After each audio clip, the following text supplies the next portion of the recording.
Ya teman-teman Tribuners, saat ini saya sedang berada di pintu tol Keramasan untuk memantau persiapan arus mudik yang akan berlangsung beberapa hari ke depan ya. Karena memang instruksi Gubernur Sumsel Manderu H-15 segala persiapannya sudah siap gitu. Nah inilah suasana di pintu tol Keramasan. Cukup ramai. Nah untuk itulah kalau saat ini gate-nya hanya 2 yang dibuka gitu ya, nanti akan ditambah 2 gate lagi gitu. Jadi akan ada 4 gate untuk pintu tol keluarnya, sehingga operasionalnya bisa berjalan dengan lancar karena diprediksi akan terjadi peningkatan untuk yang melintasi di sini.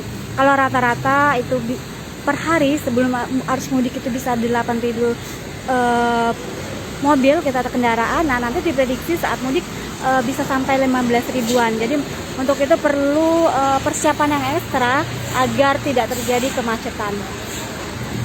Tadi juga sempat sudah wawancara dari pengelolanya bahwa saat ini juga jalan-jalan yang dilalui ini masih dalam tahap perbaikan, tapi nanti di H-15 akan segera dituntaskan sesuai dengan instruksi gubernur yang sudah harus tuntas H-15 sebelum arus mudik.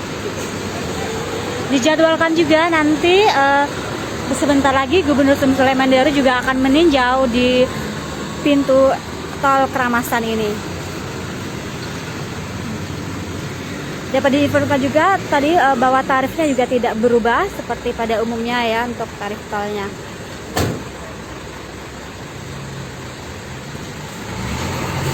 Ini suasana di pintu tol Keramasan.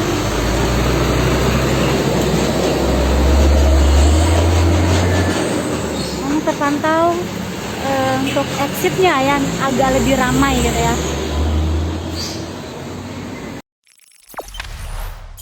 Jangan lupa subscribe, share, komen, dan like ya.